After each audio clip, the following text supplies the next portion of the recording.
Bonjour à tous, bienvenue sur cette visio voyager hors saison. Donc aujourd'hui, on va voyager avec Valérie. Donc cette visioconférence est organisée en partenariat avec Movadom, Movadom Allié, Famille Zen, Adapsia, Travelage et Destination Multimédia. La visioconférence est financée par le département du Val-de-Marne avec le soutien de la CNSA et on les remercie beaucoup pour tout cela. Alors, de mon côté, je suis Gwendoline Cotresse. Pour ceux qui ne me connaissent pas encore, j'organise des visioconférences pour les retraités qui sont gratuites chaque semaine sur plein de thématiques différentes. Donc, hier, on faisait de la sophrologie, aujourd'hui, c'est du voyage. On fait du numérique aussi, donc plein de choses. Et puis, des conférences aussi en présentiel dans les différentes communes. Donc peut-être certains d'entre vous me verront, en vrai, en chair et en os et vous pouvez vous inscrire et inscrire vos proches, vos amis gratuitement sur notre site movadom.eventbrite.com. Vous avez tout un calendrier avec les différentes thématiques qui sont accessibles et puis, vous, avez la possibilité alors là, l'année prochaine, on va proposer de nouvelles thématiques et je mettrai normalement, fin décembre, les thématiques pour le mois de janvier. On reprendra vers le 10 janvier nos visioconférences. Valérie, je te laisse prendre la main. Donc normalement, tu as un petit bouton «Prendre la main» Oui, sur la visio, c'est te tout bon. présenter. Ah super, quand la technique marche, là, moi, je j'ai rien à dire, hein. Tout va. Et puis, nous présenter cette belle thématique. Merci à toi. Alors bonjour à tous. Écoutez, je vous retrouve avec, plaisir. Donc je suis, Valérie Durin. Je suis, la responsable de l'agence de voyage Travelage, que j'ai créée et qui est destinée, uniquement aux retraités. Donc nous avons, fini notre saison touristique, hein, puisque nos séjours sont du mois d'avril au mois d'octobre. Mais justement, on termine en octobre, comme cette année, avec un séjour dont j'aurai l'occasion de vous parler, lors de cette, visioconférence sur, voyager hors saison. Alors, on va commencer par quelques informations sur ce qui se passe justement dans le tourisme pour les Français concernant les saisons du tourisme. Et ensuite, je vais vous donner donc un certain nombre d'idées pour choisir des voyages hors saison et vous présenter celui voilà, que j'organise pour nos groupes en Corse, voilà, qui est une très belle destination pour l'automne. Alors, les 4 saisons, du tourisme pour les Français, c'est une étude, qui date déjà, de 2015, mais de la Direction générale des entreprises où effectivement il y a des indications qui sont déjà intéressantes, où vous allez déjà pouvoir piocher des idées sur qu'est-ce que voyager hors saison. On parle aussi de demi-saison. Voilà. Des fois, on dit demi-saison plutôt pour les vêtements, je crois. Mais en tous les cas, dans le tourisme, ça s'utilise. Et donc, du coup, ce sont les saisons de l'automne et du printemps, en fait, qui apportent justement des destinations qui sont plus variées, on se rend compte, par rapport à la haute saison. Ce qu'on appelle donc la haute saison, je vous le redirai, mais la haute saison, c'est en fonction en fait de ce qu'on appelle les pays émetteurs de touristes, et ça correspond en général aux périodes de vacances, vacances scolaires. Voilà, donc les retraités partent plutôt à l'automne. Et en fait, voilà, c'est assez simple puisqu'il y a moins de contraintes en termes de famille, hein, puisqu'ils n'ont pas leurs enfants à charge ou alors ils sont vraiment grands, ou alors ça peut être les petits-enfants, mais à d'autres périodes de l'année. Ensuite, les séjours à l'étranger, en fait, ils sont vraiment plébiscités sur ces 2 saisons que sont l'automne et le printemps, et c'est surtout à l'automne, en fait, que les gens ont envie de partir, un peu plus loin, en dehors, des frontières, et que chacun de vous va pouvoir retrouver ça avec grand plaisir rapidement, hein, ça a recommencé, à pouvoir repartir un petit peu plus loin. Voilà. Après, un avantage, donc effectivement, et ce qui est tout à fait vu dans cette étude, donc la Direction générale des entreprises, c'est qu'il faut un budget moins important qu'en hiver. Il faut savoir que ce sont les vacances en hiver au ski, puisque nous, vraiment, on a un des pays phares au niveau du ski, où les journées, en fait, sont les plus chères en termes de dépenses. C'est lié évidemment à l'hébergement, au matériel, etc. Voilà. En demi-saison, on a un avantage, donc c'est qu'il y a moins de concentration en fait géographique des touristes. Ça veut dire que ça se répartit davantage en fait sur le territoire. Donc ça, c'est vraiment intéressant. Et puis donc, vous avez des destinations qui sont un peu plus variées, puisque des départements qui attirent moins de touristes finalement sont davantage fréquentés. Et ici, dans cette étude, la Manche, par exemple, à laquelle on pense pas beaucoup, La mer du Nord. Alors la vallée de la Loire est davantage connue évidemment pour ses châteaux, son climat tempéré, son vignoble. Et puis l'Alsace, hein, qu'on apprécie aussi, mais à laquelle on ne pense pas forcément tout le temps. Et voilà, qui a un patrimoine qui est absolument magnifique, où j'organise d'ailleurs des séjours, hein. Alors voilà ce graphique que j'avais trouvé qui illustre sur la petite bande verte, hein, c'est là que vous voyez l'automne. Alors vous voyez que l'été en termes de saison prend les trois quarts de la place. Alors là, c'est par rapport aux nuitées sur l'hébergement marchand et dit non marchand. Non marchand, c'est quand on va dans sa famille. En violet, donc on voit bien effectivement que l'hiver, il y a du monde. Et puis au printemps, davantage qu'en automne. Voilà, mais c'est déjà une indication. Si vous voulez vraiment voyager hors saison, celle qui est la plus hors saison de toutes, c'est l'automne. Et ensuite, c'est le printemps. Mais vous allez voir, ça, il y a des distinctions évidemment à quel endroit on se trouve. Si on se trouve dans l'hémisphère nord, l'hémisphère sud, c'est déjà plus tout à fait la même chose, hein. Voilà, et puis les aspirations du coup des touristes quand il s'agit de voyager hors saison sont assez variées. Alors on fréquente davantage en fait ce qu'on appelle les territoires ultramarins en hiver. Donc je vous cite les Antilles. Bon là c'est un petit peu compliqué avec ce qui se passe en Martinique et en Guadeloupe, justement qui voient les voyages s'annuler. Voilà, avec la manifestation en fait du moment. Les gens ont davantage envie en fait de se dépayser avec des destinations qui sont vraiment éloignées et on retrouve dans cette étude davantage vers les États-Unis par exemple, le Canada, donc l'Amérique ça fait toujours rêver, le rêve américain est toujours là, mais aussi on en parlait un peu avec Gwendoline, l'Asie, donc c'est l'Inde, la Thaïlande, le Vietnam, on a envie d'aller explorer les territoires asiatiques voilà, qui font rêver aussi mais qui sont aussi un peu mystérieux des fois pour nous Européens. Et au printemps, on remarque aussi qu'on a de la curiosité pour nos voisins. Donc les pays limitrophes pour la plupart, donc la Belgique, l'Allemagne, les Pays-Bas ou encore la Grande-Bretagne.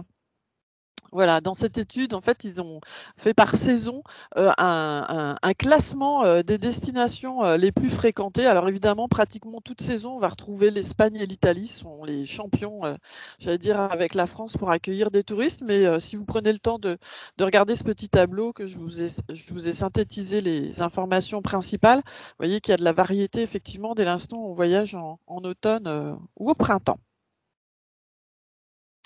Alors, quelles pourraient être les bonnes raisons de voyager hors saison? Je pense que tout le monde y réfléchit et vous avez déjà tous des idées, mais on va essayer de faire un petit tour pour voir de quoi il s'agit. Alors déjà, la première bonne raison, c'est que les tarifs en fait sont plus avantageux. C'est vrai que par rapport à son budget, si on est un peu plus restreint ou si on est curieux, parce qu'on peut aller aussi vers des pays où il y a moins de touristes et effectivement, du coup, les hébergements sont parfois moins chers, voire les transports. Vous avez la possibilité, justement, en voyageant hors saison, d'avoir des promotions tout simplement sur les hébergements. Et ce qui est beaucoup plus flexible, c'est que vous n'êtes pas obligé presque même de réserver à certains endroits. Et vous avez même des latitudes pour négocier en fait le tarif pour les nuits. Donc il ne faut vraiment pas hésiter. Et vous avez aussi des réductions donc sur les activités touristiques, les loisirs, les parcs, etc., les zoos, et aussi sur les transports.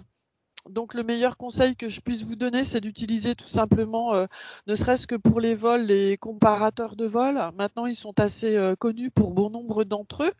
Je vais juste vous en reciter quelques-uns. Donc il y a Kayak, que vous connaissez certainement, Liligo, Kiwi peut-être un petit peu moins, eDreams en fait qui est la réunion d'Opodo et de Go et un autre opérateur du tourisme. Vous avez donc Opodo qu'on connaît, Momondo, voilà, il y en a encore d'autres, mais il ne faut pas hésiter à les regarder, il y a des bonnes affaires à faire voilà, pour organiser vos déplacements, vos transports hors saison. Valérie, je te coupe Oui, juste un petit peu. Il y a vas-y. un petit souffle dans le micro. Alors, c'est ce micro qui est comme ça, mais Oui, peut-être. Alors, si tu peux tester là, de me dire quelque chose.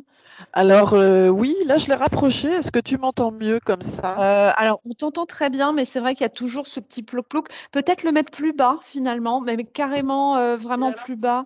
et si je fais comme ça, tu trouves que c'est comment? Est-ce que J'ai ça, je j'ai crains que ça toujours ce. soit je pense que ce sont mes narines, hein. Ah mince, il faut couper les narines. Et si tu le mets carrément beaucoup plus haut, alors dans ce cas-là, si carrément on se met au-dessus des Ah non, mais narines? Au-dessus des narines, ça va être affreux. Je respire très, très fort. Peut-être encore pire et le baisser carrément complètement, mais vraiment, ouais. Et comme ça, qu'est-ce que ça donne? Est-ce que Ah là, on t'entend pas bien. ah bah, c'est dommage, vous avez manqué des choses, hein. Eh ben, on va rester comme ça. J'en suis tout à fait désolée. Et là, Non, est-ce que c'est mieux? ah, Je suis en train de toucher la petite molette, pour régler le son. Est-ce qu'il y a une petite différence ou pas? C'est mmh, comment? c'est toujours un petit peu pareil. Il y a ce Ouais. petit souffle, mais je pense qu'on n'arrivera pas en fait, il faudrait que le micro soit presque plus court. Tu vois, le mien, il est un petit peu, plus en décalé, mais je pense pas que ce soit possible. Non, je Non, crois pas, hein. celui-ci visiblement, je dois pas pouvoir, pousser Non, mais c'est davantage. très bien. On Peut-être. t'entend très bien, hein, il y a pas de bon, Non, c'est désolée à tous pour ce petit moment technique. ça va vous faire penser aux baleines dont je vais vous parler tout à l'heure. Super!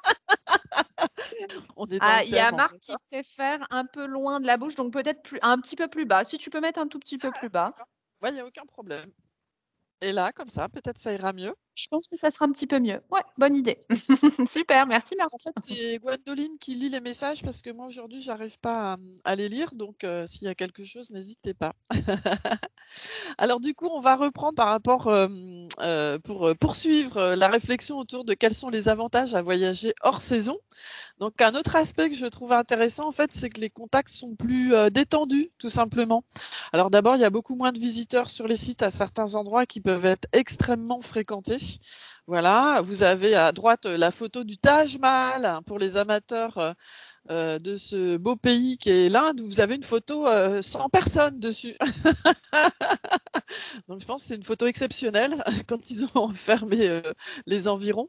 Donc justement, pour les amateurs de photos, c'est une très bonne idée de voyager hors saison, puisque vous avez accès à des sites, hein, justement, où il y aura beaucoup moins de foule et ça vous permet, justement, d'apprécier, j'allais dire, la qualité du cadrage et cetera. Voilà, le fait de pouvoir photographier ce qui vous intéresse vraiment sans avoir forcément, tous les groupes, qui figurent, voilà sur la photo. Sinon, vis-à-vis en fait, des personnes qui vivent localement, donc des locaux, c'est aussi, plus détendu, il y a moins d'affluence. On peut se parler aussi, plus tranquillement et puis aussi, c'est que si vous voyagez pendant cette période hors saison et que vous allez dans d'autres pays qui sont moins touristiques et ben, plus vous vous éloignez, plus c'est facile finalement de pouvoir, avoir accès et discuter avec, les locaux, de façon, intéressante et on pourrait même penser que c'est aussi peut-être avec ses, collègues, voyageurs, quand on est dans un groupe, un moment aussi où on peut avoir des échanges qui soient, un peu différents et se rencontrer, autrement. Voilà, parce que le nombre fait que parfois effectivement, ça crée un peu plus de, comment on va dire, diversion, qu'on s'intéresse à d'autres choses en même temps, mais pour se parler effectivement, ça peut être bien quand on se retrouve, dans des groupes un petit peu plus petits. Alors, les destinations, du coup, hors saison, sont attractives, mais d'une autre manière. Alors déjà, on peut se parler tout simplement déjà de la météo. Alors ça peut être intéressant de pouvoir voyager, en fait, quand il fait, moins chaud. Mettons, moi à Paris, je suis très contente en hiver d'aller, sur la côte, méditerranéenne parce que je sais que je vais y trouver, du soleil, un peu plus de chaleur et là, je vous ai fait une petite farce parce qu'en fait, je vous ai mis une photo de la côte méditerranéenne, mais sous la neige, qui en fait prouve l'inverse de ce que je vous dis. Ça n'est pas rationnel. Mais regardez, c'est une photo à Nice. On est sur la promenade des Anglais, ça m'a beaucoup amusé. Alors, un petit clin d'œil, regardez, la promenade des Anglais est recouverte de neige, hein. Voilà, on aperçoit le Negresco et ça remonte assez loin, c'était l'hiver 1985. Donc ça, c'était pour me faire mentir. Mais par contre, effectivement, l'hiver, vous pouvez partir sur la côte, du côté de Nice, Cannes ou ailleurs, j'en sais rien, à Montpellier, vous allez pouvoir profiter d'un climat, assez doux et il y aura beaucoup moins de touristes, en fait, tout simplement. Et Cathy puis, nous dit que c'est une photo truquée. peut-être pas. C'est ça, hein, on est d'accord, c'est ça, c'est que bon, c'est juste que c'est effectivement des hivers qui avaient été très rudes, hein, je crois, mais Voilà, la neige sur, la côte méditerranéenne, ouais. ouais, ouais, c'est Et vraiment impressionnant. Mmh mh. ouais, il y a une autre idée aussi, c'est de pouvoir voyager aussi vers les déserts en hiver. On n'y pense pas forcément. Moi, j'ai eu l'occasion d'aller, assez loin jusqu'en Australie et qui est aux 3/4 désertique et au mois de février, bah, vous retrouvez dans le désert, ça devient acceptable même s'il fait un peu chaud et ça peut être une bonne idée. Ce qu'il y a d'intéressant aussi, moi j'aime bien, c'est l'idée en fait de voir les paysages autrement quand on voyage hors saison. Par exemple, si vous partez au printemps en Corse, moi ça m'est déjà arrivé d'atterrir à Ajaccio et le paysage parfois ressemblait un peu à la Bretagne, hein, parce que c'était très vert, mais c'est surtout que vous allez voir le maquis en fleurs et c'est tout à fait différent en fait de ce qu'on voit plein été où il fait vraiment très très chaud, voilà. Et puis vous avez donc effectivement les paysages sous la neige, que vous voyez habituellement en plein été, voilà, avec, peut-être, des jolies, floraisons aussi ou des parfums qui sont différents, mais qui sont tout à fait intéressants à voir, voilà, hors saison et la neige, ça peut être aussi en mars et cetera. Alors, l'intérêt aussi donc de ces destinations, c'est d'avoir, des périodes, donc hors saison, où la faune est davantage visible hein, pour tous les gens qui apprécient en fait, de découvrir des animaux, des espèces, qu'on voit pas, qu'on voit même pas du tout en fait sur notre continent européen. Bah, faut pas hésiter à voyager pendant ces périodes. Alors je vous ai cité par exemple en Basse-Californie, donc qui est au niveau du Mexique, la partie, nord-est en fait du oui, nord-ouest du Mexique. Vous avez par exemple les périodes de mise bas en fait, des baleines. Voilà, c'était ma petite blague sur les baleines, en fait, elle était là. Vous avez aussi par exemple toujours au Mexique, voilà, c'est un pays qui est vraiment très intéressant. Bah, vous avez, aussi par exemple la migration en fait, des papillons, des monarques qui est tout à fait exceptionnelle. Mais si vous vous déplacez juste par exemple dans le sud-ouest en France à l'automne, c'est la migration des oiseaux. Donc vous pouvez, tout à fait, les observer. J'imagine que les amis, en fait, de la LPO doivent se réjouir à ce moment-là. Et puis si jamais, vous on est, alors là, évidemment, nous, on parle de l'hémisphère nord, mais on peut très bien avoir quelqu'un de la Réunion avec nous aujourd'hui, donc qui sera dans l'hémisphère inverse. Ça peut être intéressant justement de voyager dans l'autre hémisphère. Et je vous citais par exemple le cas de l'Australie au mois de février. Il faut savoir que c'est l'été et c'est vraiment un pays où, il est bon de voyager, janvier, février, mars, c'est vraiment, une période très agréable, mais pensez à leurs voisins, par exemple, la Nouvelle-Zélande, et cetera.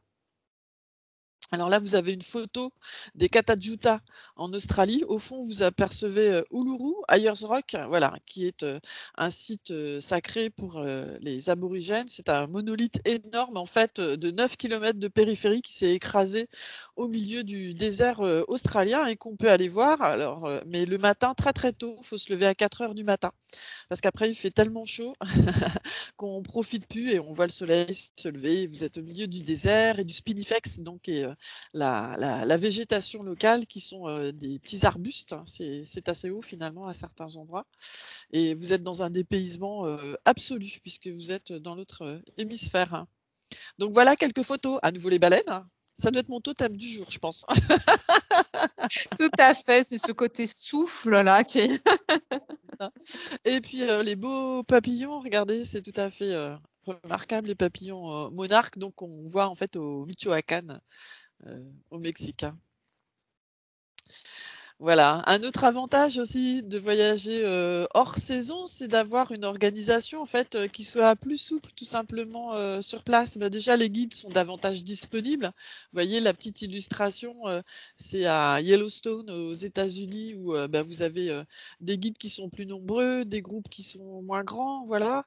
Vous avez moins d'attente évidemment pour entrer sur les lieux de visite ou dans les parcs de loisirs. Vous avez des hébergements aussi qui sont moins bruyants. Alors je ne vais pas jeter la pierre aux enfants, hein, bien entendu, c'est normal qu'ils qui bougent, qui s'expriment.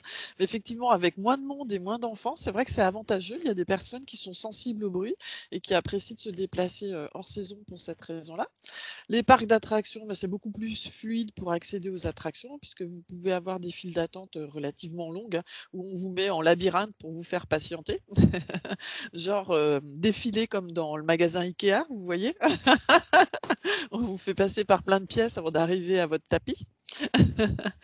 Et puis, vous avez aussi le choix, moi je trouve sur les cartes de restaurants en fait est beaucoup plus intéressant parce qu'ils font moins de menus que j'appelle, attrape-touristes. C'est une expression qu'on utilise les uns ou les autres, mais peut-être, bah, des plats qui vont faire en moins grand nombre et qui vont être quand même un petit peu plus, savoureux et aussi les prix vont avec souvent puisqu'en pleine saison, voilà, les restaurants peuvent augmenter effectivement, le prix, de leur, menu et parfois, même ne prennent même pas les groupes et que les individuels, pour être, sûrs, voilà, de gagner un petit peu plus, d'argent. Voilà, mais c'est leur organisation.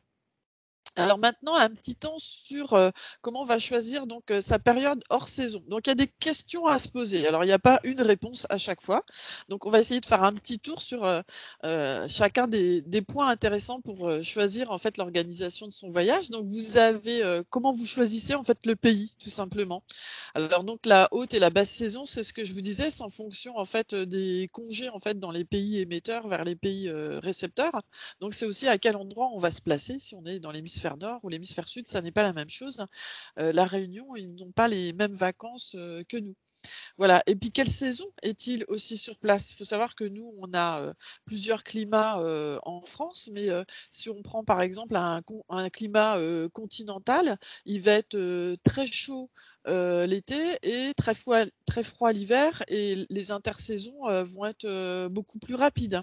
Alors là, je vous ai mis une photo en fait d'une magnifique cascade, ça donne envie d'y aller tout de suite. C'est à La Réunion. La Réunion en octobre-novembre. Regardez, ça c'est vraiment, un moment, tout à fait, délicieux, voilà, pour se rendre, sur cette île qui est donc dans l'hémisphère, sud et qui est un département français. Après, comment fait-on pour choisir les dates du voyage? Alors, est-ce que justement la période envisagée, tombe sur une période scolaire ou non pour les gens sur place? Ça, c'est intéressant, c'est pas seulement nous, mais ça va être, pour eux. Est-ce que c'est une période de forte ou de basse fréquentation touristique? Est-ce qu'éventuellement il y a une période de festivité là-bas? Alors toujours au Mexique, vous savez qu'ils fêtent les morts et ils font des choses tout à fait extraordinaires et là je vous ai fait une petite photo qui vous rappelle la fête des morts au Mexique, donc au mois de novembre avec des crânes multicolores. Vous trouvez, des petits, des petites, comment on va dire, pâtisseries à acheter en forme de crâne, voilà. Ils fêtent leurs morts sur les tombes, ils boivent, ils mangent, voilà. Donc c'est intéressant aussi parfois d'aller, à d'autres saisons rencontrer effectivement, des peuples qui ont d'autres rites qui nous apprennent forcément quelque chose de nous en même temps. Voilà, et quelle pourrait être aussi l'opportunité du voyage? Alors ça pourrait être par exemple d'aller à un festival, de musique. Là, je vous ai mis la photo, d'un opéra, d'une salle à Bayreuth, voilà, où il faut savoir que, bah, pour l'année prochaine, le festival aura lieu au mois de septembre, hein. Voilà, donc on est déjà à la fin de l'été, on commence à rentrer, à l'automne. Après, on peut aussi profiter en fait, d'un événement sportif pour organiser un voyage hors saison. Alors je vais peut-être pas vous proposer les jeux olympiques d'hiver en Chine qui vont arriver bientôt, au mois de février.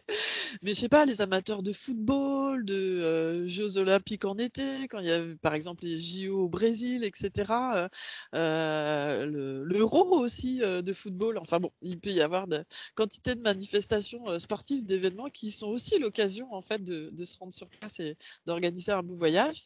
Et puis vous avez aussi, en fonction des pays, certaines célébrations, annuelles ou bisannuelles, voilà, où vous pouvez tout à fait vous rendre, qui sont l'occasion en fait de vous rendre sur place. Ça peut être par exemple tout simplement, la fête nationale, du pays. Voilà, puis après il y a en fonction aussi de ce que vous aimez, dans votre goût du voyage, est-ce que vous allez avoir envie de partir, randonner dans un grand parc national? Ben, je sais pas, je vous ai cité par exemple, le parc aux États-Unis de Yellowstone qui est le plus grand et le plus ancien, d'ailleurs de tous les parcs, hein.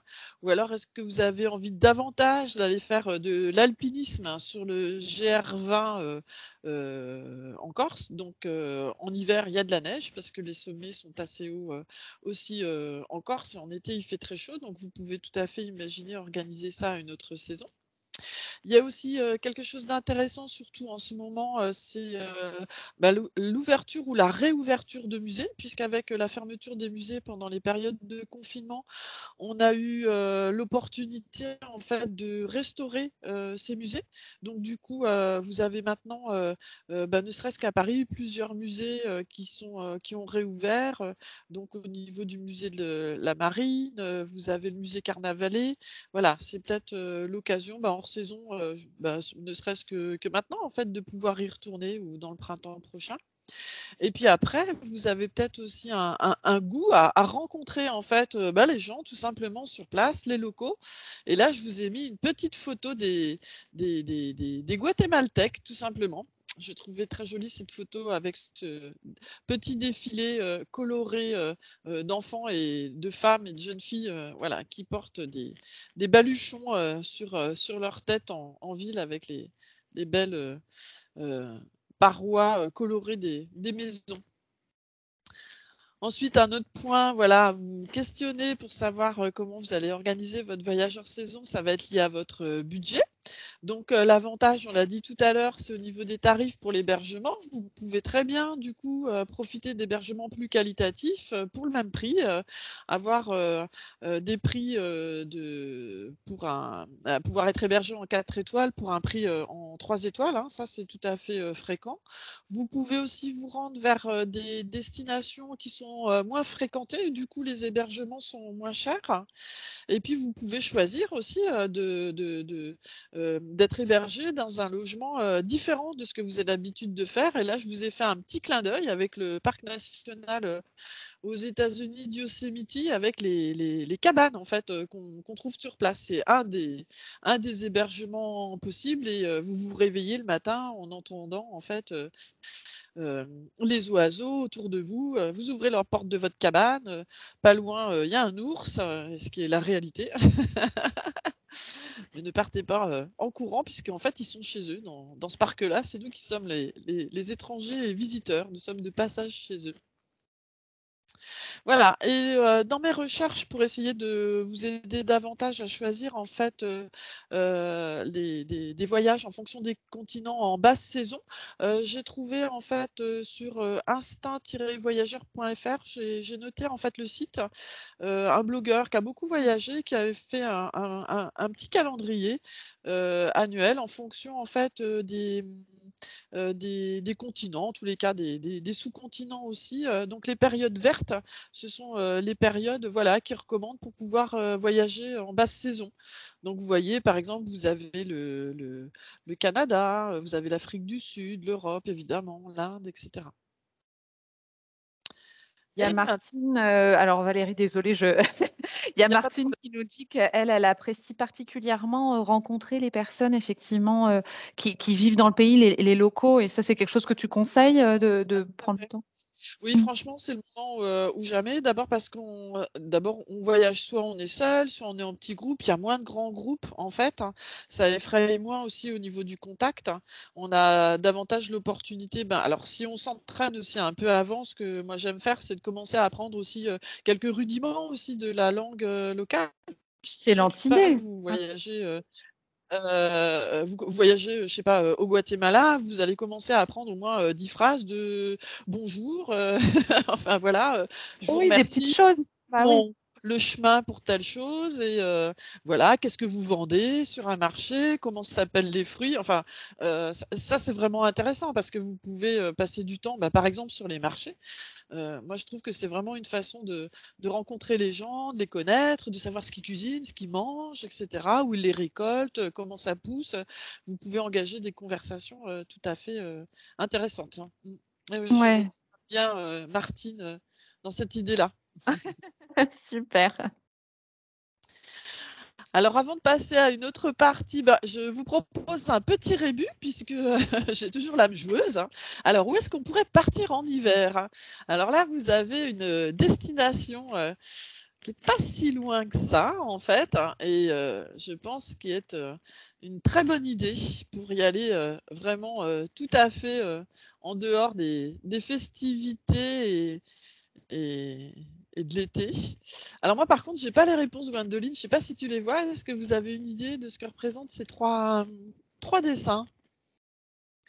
Alors, est-ce que j'ai la réponse? Je pense que je vais pouvoir retrouver sur la présentation parce que alors là, franchement, à chaque fois, non, je n'ai pas les Alors réponses. en début d'année, on souhaite la bonne année, on présente des Ça y est, je l'ai. OK, voilà. je note, je note. Ensuite, vous avez, des œufs qui tiennent dans un voilà, et la dernière lettre de l'alphabet. Ah! Ah d'accord. Oh Martine, quelle efficacité! On a Martine qui tout de suite a trouvé. Bon voilà, bon super. Donc en fait, il s'agit de Venise. Eh bien oui, Ah. Venise, hors saison, c'est le moment d'y aller. Et puis, alors je sais pas si vous avez vu certaines émissions à la télévision, des reportages de Venise. Vous avez par exemple Échappée belle, que moi j'aime beaucoup, où ils y sont allés, quand c'était en plein confinement. C'était royal, hein, de découvrir, la ville, voilà, sans aucun touriste, sans aucun bateau de croisière, uniquement avec les habitants de la ville, voilà, expliquer où ils vont faire leurs courses, montrer les maisons, l'intérieur, les palais et cetera. Franchement, Venise, voilà, hors saison. Et et puis peut-être hors carnaval, sauf si on aime se déguiser et revivre quelque chose de tout à fait, fabuleux aussi. Alors, un autre petit jeu, n'y manquons pas. Alors là, ça va être beaucoup plus loin. Où est-ce que vous pourriez partir à l'autre bout de la terre, hors saison? Alors, vous avez la première lettre de l'alphabet, ensuite vous avez un oiseau qu'on connaît dans les basses-cours, et ensuite on a la femme de Popeye, qui visiblement, s'amuse beaucoup. Alors, il y a des gens qui commencent à écrire. Ah! Oh là là, ah bah, il y en a qui se alors il y a, Josiane et Ouais. Monique qui nous disent Hawaï. Eh ben, elles ont gagné, Josiane et Monique, c'est exactement ça. Franchement, c'était pas évident. Ah non, c'est Heu, pas évident. à chaque fois, on fait travailler nos cerveaux, avec tes visios, hein, c'est super intéressant. Hawaï, tu le conseilles aussi à cette période, Ah, exactement, ça peut être une très bonne idée effectivement de voyager hors saison, vers, Hawaï, tout à fait. Vous vous retrouvez au milieu du Pacifique, c'est d'ailleurs une destination, prisée des Américains. Bah, eux, par exemple, ils partent, l'hiver, tout simplement, et ouais, c'est voilà, pour les amateurs vraiment de voyages complètement dépaysants, et si vraiment vous avez un jour envie d'aller au milieu du Pacifique, voilà, faut pas hésiter si c'est possible pour vous. super. Ouais, et puis c'est vrai que c'est des destinations de rêve vraiment et qu'on n'ose même pas imaginer à cause des tarifs. Ouais. Mais là, il y a cette possibilité-là hors saison, Ouais, super. ouais, tout à fait. Alors je vous ai trouvé, justement un petit top 10 d'un guide, le Lonely Planet. Moi j'aime beaucoup en fait le Lonely Planet. Je vous cite de temps en temps des ouvrages, des guides et cetera. Effectivement, le Lonely Planet, j'ai trouvé en fait un top 10 des idées, de voyage hors saison, du coup que je vais vous citer. Bah, par exemple, il cite la Grèce et l'automne. Alors, on peut tout à fait imaginer que ça soit vraiment un très bon moment pour aller randonner parce que le climat y est tout à fait doux. Et je pense qu'il doit y avoir des paysages tout à fait magnifiques, voilà, si vous êtes en plus sur des sentiers, côtiers. Voilà. Alors, j'ai découvert, grâce à ce top 10 en fait aux Antilles néerlandaises, qu'il y a des îles qui s'appellent les îles ABC où on peut y aller au moment de la saison des ouragans. Alors j'étais assez étonnée, mais c'est parce qu'en fait ils sont cette île-là, elles sont pas en fait dans le couloir en fait, des ouragans, elles sont épargnées. Donc du coup ça permet de voyager hors saison, sans avoir effectivement, ces impacts, climatiques, météorologiques. Ensuite, les chutes d'Iguassou, surtout, que parfois les gens, connaissent, hein, qui sont de renommée évidemment, mondiale, qui sont à la séparation de 2 pays qu'on aime bien, le Brésil et l'Argentine. Il y a 265 cascades. Et bien, eux, ils recommandent en fait de pouvoir y aller à la saison en saison humide, hein, parce qu'en fait, justement, elles sont très abondantes. Donc, on va les voir encore autrement et il y aura moins de touristes présents sur place. Ceux qui aiment le froid et qui ont envie de patiner sur 2 mètres de glace, vous avez une destination en Russie, par exemple, comme le lac Baïkal. Alors, vous n'êtes pas obligé d'aller partir patiner, hein, mais vous pouvez monter dans un chien avec des traîneaux, vous pouvez aller au sauna. Alors là, bon, c'est en hiver, bien entendu. Vous avez aussi, par exemple, en Inde, on parle beaucoup de la saison des moussons. Mais vous avez des treks, par exemple, qui s'organisent, ce qu'on appelle en fait les Ghats occidentaux. Alors vous irez regarder sur une carte, sur une planisphère, parce que moi je connaissais pas, et visiblement ça a l'air d'être un bon spot, comme on dit, pour les gens qui aiment faire du trek, hein. Voilà. Alors, je vous ai parlé, bah, justement de Venise en hiver, que j'avais effectivement, en tête et que j'ai découvert dans leur, classement. Donc là, effectivement, pouvoir vous balader dans les rues pittoresques, aller sur les marchés, discuter avec les gens, voilà. Voir la place Saint-Marc, sans affluence, voilà, c'est pur régal, hein. Le parc de Yellowstone dont je vous ai parlé aussi aux États-Unis, bah, écoutez, eux, ils le proposent, en hiver avec, du coup, en fait, bah, une faune et une flore qui sont absolument, splendides. Vous avez des loups, vous avez des ours, voilà, parfois il y a aussi des très bonnes émissions, en fait, sur le parc de Yellowstone que vous pouvez, voir sur, Arte. Je vous recommande, hein, ceux qui aiment les animaux. Vous avez aussi le Portugal, qui est cité en fait comme une destination très sympathique pour aller faire du surf en hiver. Alors peut-être pas du surf, mais si vous voulez par exemple aller dans l'Algarve, qui est tout à fait au sud du pays, pas tellement loin en fait de la frontière aussi avec, le sud de l'Espagne, hein, l'Andalousie, vous avez en fait des plages du coup qui sont complètement, désertes, mais surtout un climat qui est très doux, dont vous pouvez, profiter à ce moment-là.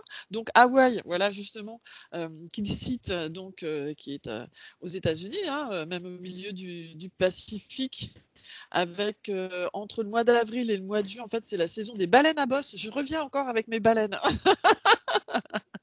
Voilà, et vous avez un temps clément, voilà, entre 25 et 30 degrés. Franchement, c'est idéal. Alors sans compter évidemment, de la végétation sur place, qui est tout à fait différente de la nôtre.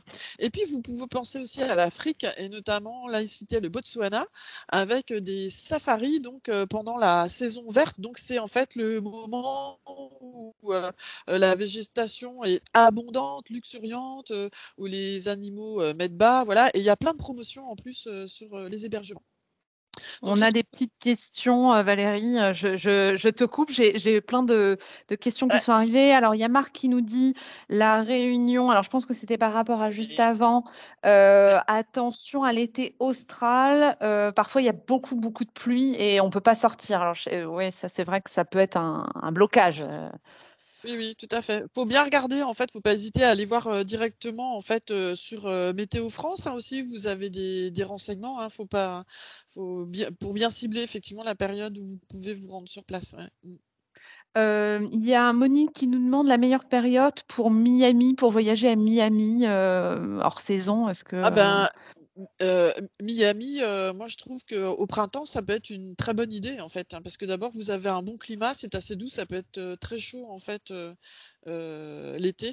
Moi je verrais plutôt ça en fait au printemps, ouais, ouais, ouais, ouais.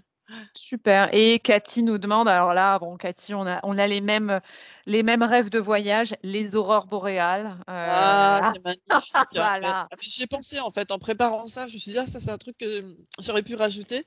Oui, oui, oui, et ben, en fait, les aurores boréales, ça c'est plutôt sur la période hivernale, hein, quand même, hein, si je me rappelle bien. Mmh. Ouais, Les ouais, dans mes aurores souvenirs boréales parce que aussi. Là, on peut ouais, pas ouais, partir hors que les nuits saison, sont quoi, très parce que longues, et puis alors faut vraiment être, dans l'observation et cetera, faut vraiment, trouver en fait des guides locaux, pour organiser, votre déplacement, pour être au bon endroit, puis alors les amateurs de photos photos, voilà, ça c'est pur régal, pour eux. Mais ça nous fait tous rêver, hein. Ah oui, ah, on est d'accord, hein, c'est vraiment moi j'avais regardé, mais c'est vrai qu'il faut partir assez longtemps parce que sinon on peut y aller puis de rien voir, donc c'est un peu, Ouais, il faut avoir un peu de temps devant soi. Mais ça peut être intéressant, hein, de monter jusqu'au cercle polaire en Finlande et tout et cetera, voilà, vous allez, en plus c'est très peu peuplé, c'est très calme, vous pouvez, les contacts avec les Finlandais, paraît-il, sont vraiment, très agréables, ils sont accueillants, vous allez croiser des rennes, vous allez faire de la motoneige. ouais, non, c'est des très beaux voyages, mais effectivement qui représentent un budget. C'est vrai que dans les pays du Nord, Exactement. on est sur Ouais. des budgets, Mmh mh. c'est pas l'Asie, hein, enfin voilà, c'est un peu Alors vous différent. pouvez, utiliser, des inscriptions en fait, early bird, c'est-à-dire en vous inscrivant, très, très tôt et avoir, des bons tarifs à ce moment-là. Ça peut être, la meilleure façon, peut-être d'organiser ce type de voyage parce que ce dernier moment-là, après, ça peut être très demandé, c'est un peu ça, ouais. Mmh. Ouais. Bon, bah, super, merci Valérie pour la réponse à toutes ces questions. Alors du coup, maintenant, je vais vous parler en fait d'un voyage hors saison que je connais bien puisque je l'organise déjà depuis, plusieurs années et ça marche à tous les coups. Ça, c'est vraiment le séjour qui fait plaisir où les gens repartent en été, arrivé l'automne et j'organise donc, régulièrement et là, c'était encore le cas au mois d'octobre, il y a pas si longtemps que ça, en Corse et la Corse vraiment, c'est une île, dès qu'on a atterri, on a complètement oublié le reste. Elle a vraiment, beaucoup d'avantages parce qu'en fait, pour tout vous dire, la Corse, quand on arrive au mois d'octobre, bah, il fait encore, 25 degrés. Vous n'avez plus les chaleurs de l'été parce que c'est quand même une île qui est quasiment, sujet à canicule, déjà depuis plusieurs étés avec des températures qui baissent pas pendant plusieurs semaines. Voilà, donc vous avez moins de fréquentation touristique. C'est une île qui est vraiment très fréquentée. Bon, là, qu'il a été beaucoup les 2 étés passés, mais qu'il est encore plus, ça déborde maintenant justement sur septembre, il y a encore beaucoup de monde, mais ça a été le cas aussi sur la Côte d'Azur.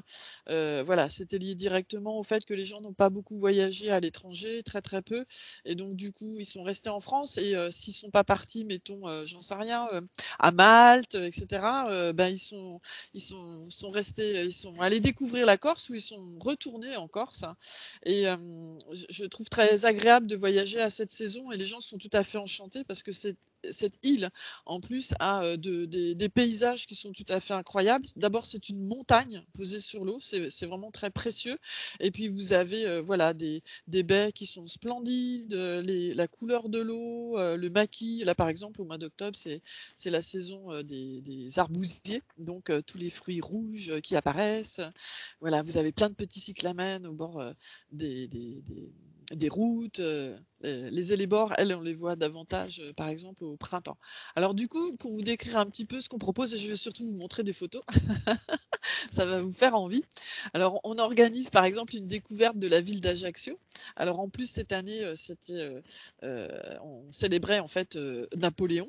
Donc, dans le cœur de la ville, voilà, qui est une ville historique, qui a aussi été occupée, pendant un temps donné, donc, par les Génois. Vous avez la cathédrale, l'endroit où Napoléon a été, baptisé.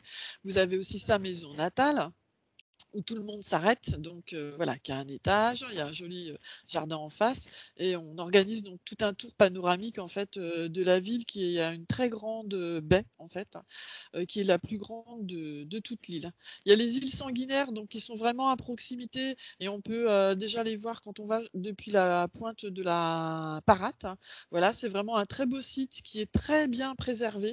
Il y a du stationnement avec les cars, les voitures à l'entrée. Vous pouvez vraiment aller à pied, vous pouvez randonner, il y a des chemins et il y a un restaurant qui est vraiment, très bien, face aux îles Sanguinaires et ces îles-là, en fait, vous pouvez aussi les rejoindre évidemment en bateau. Alors il y a plusieurs îles et en fait, vous accostez à Mezumar et vous avez donc un phare hein, et vous avez, donc, des sentiers, pour crapahuter, le temps en fait, de l'escale, qui dure, 1 heure. Mais ce qui est vraiment intéressant, c'est que vous pouvez en fait, vraiment observer de près la végétation. Ça c'est vraiment beau. Vous passez aussi, près des endroits où, ils font de la pisciculture. Voilà, je sais pas, les dorades par exemple, donc vous avez, plein d'intérêts à faire aussi ce tour en bateau. Vous passez, près de la propriété de Tino Rossi, vous avez aussi le cimetière marin en fait, d'Ajaccio qui n'a de marin que en fait, sa localisation parce qu'il est en bord de mer, hein. Ce sont pas des marins qui sont enterrés dans le cimetière. Voilà, tout simplement. Ce qu'il y a de fort beau et alors là, cette année, ça a été un spectacle tout à fait magnifique, c'est de voir les aiguilles de Bavella et v donc on monte juste au col et en fait, quand vous arrivez au col, vous voyez en fait l'autre côte, de l'autre côté. Donc en fait, vous avez quitté une côte et vous êtes en montagne et au loin vous apercevez en fait, la côte orientale, de la Corse et c'est un spectacle tout à fait, incroyable. Alors déjà par les aiguilles, donc l'aspect le massif rocheux, mais toute la découpe, hein, le fond bleu plus loin, lié à la mer, lié aussi au ciel et puis, tous les arbres, qu'il y a sur place. Donc nous, on fait un petit trajet par Propriano qui est vraiment, une très belle ville en bord de mer. On voit des magnifiques ponts génois. Alors ils sont splendides, hein. C'est, une arche tout simplement. C'est d'une pureté absolue. Je recommande vraiment, de pouvoir vous arrêter auprès de ces ponts génois. Il y en a un qui s'appelle le Dos du Cavalier, si je me rappelle bien, sur ce chemin. On y voit aussi le plus gros châtaignier de l'île. Alors nous, on a fait le tour avec nos bras tendus tout autour du tronc, donc il faut, quelques personnes. Et on a vu aussi l'hippodrome, figurez-vous, le plus haut d'Europe se trouve en Corse, c'est à Zonza. Et on n'imagine pas, au milieu de la forêt, en fait, découvrir cet hippodrome. Nous, on imagine Longchamp, Cagnes, sur mer, etc. Mais alors Zonza, c'est tout à fait incroyable. C'est au milieu de la végétation, des arbres, dans les hauteurs, en fait, de Corse. Alors il y a un tour aussi, que l'on fait à la fois, via, la route et ensuite en bateau, c'est pour aller voir les calanques de Piane. Alors les calanques, quand vous y allez, en fait, ce sont des formes rocheuses avec, des découpes où vous pouvez voir, ça peut être, un cœur, c'est ce qu'il y a de très connu, un berger et cetera. Donc on s'arrête, tout est sinueux, vous rentrez dans un univers tout rose, en fait, hein. Et alors, faut se garer tout doucement au bord des routes, voilà, faire, très attention. Et puis après, vous pouvez rejoindre donc Piane, du coup, les Calanques, mais par mer, hein. Vous descendez donc jusqu'à, Porto et vous avez donc des bateaux. Alors c'est intéressant parce qu'il y a des bateaux hybrides maintenant qui sont beaucoup moins polluants et si vous faites ça franchement en dehors de la haute saison, franchement, c'est la meilleure idée parce que, c'est aussi un problème en fait, parce que il y a la réserve de Scandola, toute cette partie-là en fait est protégée et maintenant il y a malheureusement une pollution, importante et on a encore quelques nids de balbuzards qui sont, pas tellement nombreux, qui visiblement, seraient, tout à fait, gênés par une fréquentation touristique qui emmène en fait, une pollution importante. Donc franchement, y aller hors saison, c'est le meilleur moment et voilà, vous approchez, des grottes, on entre même, les marins donc qui, promènent les touristes, sont très, très bons. On passe à 10 centimètres des rochers et on est là dans l'expectative à chaque fois: «Est-ce qu'on va ressortir ou pas?» Voilà, donc c'est vraiment très beau. Puis la mer évidemment est tout à fait splendide. C'est le paradis aussi des plongeurs, hein. Voilà. Donc les calanques de Piane, ah bah, je l'ai dit 2 fois, donc c'est que ça doit me plaire beaucoup. Ensuite, on n'a pas tellement loin d'Ajaccio, vous pouvez aller sur les hauteurs, et voir donc les gorges du Prunelli qui sont tout à fait, encaissées. Alors c'est très joli au printemps, c'est très abondant, et à l'automne, c'est un petit peu plus sec. La dernière fois, on y est allé jusqu'au lac de Tola qui, en fait, aussi est le barrage, hein, qui alimente, Ajaccio et ben, le niveau était malheureusement très, très bas et c'était, très inquiétant. Mais, c'est l'endroit où vous pouvez voir comment est alimentée, la ville d'Ajaccio, en eau et les routes sont sinueuses, vous avez vraiment, des descentes un petit peu, vertigineuses à certains endroits et c'est tout à fait, stupéfiant en fait, de se déplacer, dans cette région, de Corse. Vous avez après une plage, alors là, qui fait rêver absolument tout le monde, c'est la plage, Maresol où vous pouvez vous rendre à cette saison saison qui est beaucoup moins fréquentée, mais alors plage de sable blanc, vous croiriez carrément en Asie, sur, les plages les plus, célèbres, de la planète quasiment, et c'est pure merveille, l'eau, voilà, qui est une couleur, tout à fait, incroyable. Et puis évidemment, bah, la gastronomie que vous pouvez, découvrir, de la Corse, j'allais dire, c'est à toute saison. Faut pas se gêner surtout. Mais voilà, c'est tout à fait, délicieux. Voilà, il y a beaucoup de choses qui sont, sur place. Je sais pas, par exemple, des plats avec, du veau, la charcuterie qu'on connaît évidemment, mais nous, on est allé par exemple chez un apiculteur, voilà, qui est labellisé, AOP, et qui peut recevoir, des gens en petits groupes, par exemple, sur, la propriété où il organise en fait son activité. C'est vraiment tout à fait fort intéressant puisque c'est extrêmement qualitatif, et qui fait même des recherches avec l'université, de Corté sur tous les bienfaits en fait, avec, le miel. Voilà, qui est bio évidemment. Donc je vais vous montrer quelques photos. Voilà comment ça fait envie. Donc déjà, rien que la photo de l'avion posé sur, l'aéroport d'Ajaccio, qui est petit, donc c'est très sympa. Vous descendez directement en fait, sur la piste. Alors il faut savoir qu'il y a, pour les personnes à mobilité réduite, un escalier en forme de U qui permet de descendre des personnes si elles utilisent un fauteuil. Sinon, il y a une rampe pour se tenir, et à l'aéroport, à l'embarquement à Orly, vous voyez, maintenant ils ont inventé enfin, je connaissais ça ailleurs, aux Pays-Bas, du coup, un moyen de transport, pour installer les personnes, bon, qui se déplacent peu. Ça ne veut pas dire qu'on a à mobilité réduite, mais parfois pour accéder effectivement à l'avion à Orly, ça peut être long. Maintenant, on a refait Orly 1, 2, 3 et 4, et pour l'embarquement, voilà, on peut avoir besoin, d'un petit coup de main pour pas rester trop longtemps debout pour enregistrer, et puis après, voilà, pour, faire le trajet. Donc vous voyez, là, c'était, quelques personnes de notre groupe qui étaient, installées, à la queue leu-leu, et pilotées, voilà, par cet, agent de l'aéroport, du service qui est dédié. Donc vous avez vraiment en plus des services qui sont tout à fait, performants, et à l'aéroport d'Ajaccio, ils sont absolument, charmants en plus, ils sont, d'une aide, et facilitent, toujours toujours les choses, notamment quand on repart. Donc là, c'est l'hôtel par exemple, où on était installé, qui est un hôtel 4 étoiles qui est face à la mer. Voilà, qui en plus a une piscine à l'extérieur qui est vraiment, tout à fait, confortable, donc qui donne sur la baie d'Ajaccio, et qui est dans une zone qui n'est pas trop, embouteillée, puisque c'est une ville qui est relativement embouteillée, mais plus vers le centre-ville. Là, c'est un tout petit peu en retrait, pas trop loin de l'aéroport, et avec de grandes facilités d'accès. Donc là, vous avez une photo, du fameux pont génois dont je vous parlais tout à l'heure, et des aiguilles de Bavel. Donc, au fond, on aperçoit effectivement du coup, la côte orientale, et c'est assez troublant, du coup, d'avoir, quitté une côte et d'apercevoir l'autre de l'autre côté, tout en se trouvant, en en altitude. Voilà, et sur place, vous avez, des restaurants, et une auberge où vous mangez des plats tout à fait, uniques, qui sont vraiment je dirais des plats de terroir. Voilà, la plage Maresol, regardez un peu la couleur de l'eau. J'aime bien quand on parle de ça, et il doit faire, 4 degrés dehors. Je regarde sur mon ordinateur.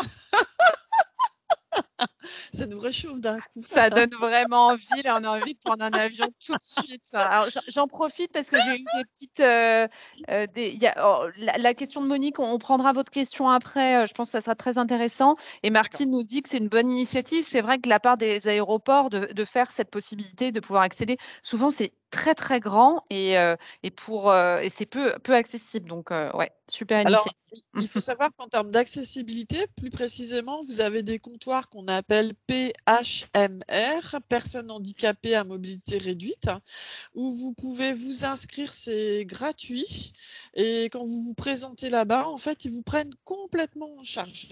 Donc ils vont pouvoir vous asseoir, alors soit si c'est un petit groupe, bon là, moi j'avais quelques participants de mon groupe qui avaient besoin d'être, accompagnés, donc ils installent, plusieurs personnes, hein.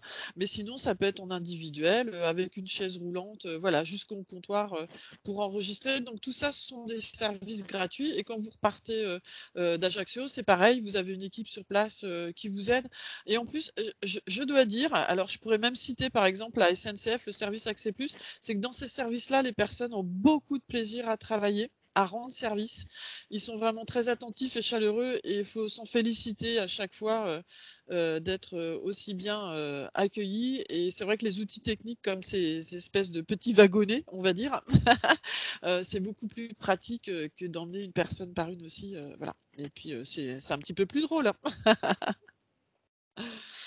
Voilà et donc sur la photo, si vous aviez un petit cœur dessiné au fond dans les rochers en fait, des calanques de Piane. Alors je précise calanque, ça prend pas d'S parce que des fois, c'est du corse, hein, voilà. C'est, au pluriel. Voilà, donc je vous ai parlé aussi de la pointe de la Parate et au fond on perçoit les îles Sanguinaires. Donc franchement c'est un endroit idyllique et il y a une brasserie qui est vraiment juste en face où vous pouvez profiter d'un spectacle, tout à fait unique, hein. Voilà, là vous avez un beau village corse parce que le but en se promenant en Corse, bah, justement c'est de découvrir ces villages, haut perchés. Petits villages avec des belles maisons massives sur, 2 étages souvent, voilà. Les casas communales, comme on dit, la mairie. Et après, on a plein d'animaux aussi en Corse qu'on croise sur notre chemin. Et on les croise vraiment. Les chèvres, elles sont sur la route. Voilà, donc voilà, ils exploitent effectivement, le côté, laitier, mais aussi au niveau, du poil pour la laine et tout et cetera et puis les fameux cochons. Donc là, on a vu une truie avec, ses petits et on sait d'où vient la bonne charcuterie. Alors j'espère que je vais pas faire pleurer tous les amis des animaux là, mais je peux vous dire qu'ils sont bien nourris. Et ils sont dans la nature, hein, voilà, donc voilà, bon, ça c'est une des réjouissances, à double titre, voilà, des voyages, en Corse, hein. Donc voilà, je termine avec, les animaux, en Corse qu'on découvre tout le long du chemin. Voilà. Merci à vous en tous les cas pour avoir, participé, été attentif, joué avec moi à nouveau. Et Merci puis beaucoup Valérie pour ta bonne humeur, plein d'idées. Ça donne envie de partir en Corse, hein. C'est vrai que là, ça ah a ouais. donné, vraiment envie de voyager.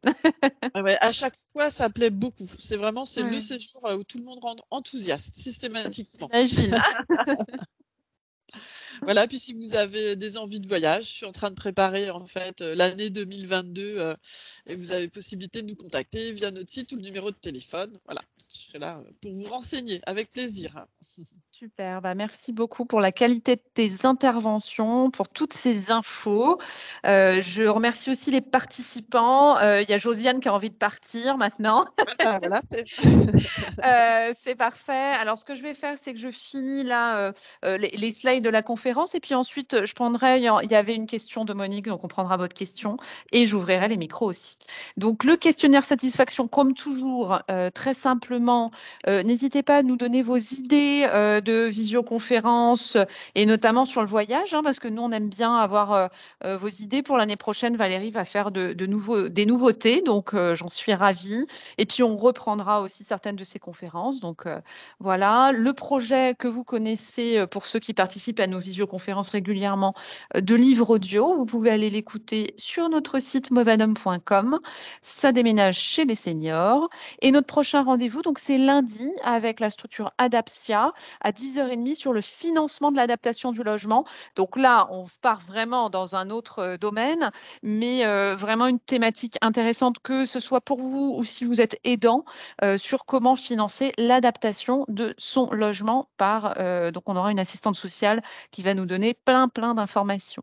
Pour vous inscrire, comme toujours, movadom.eventbrite.com. Si vous avez des infos, des questions, par mail, contact@movadom.com. Et on remercie notre financeur, la conférence des financeurs de la prévention de la perte d'autonomie du Val-de-Marne et la CNSA. Merci à tous.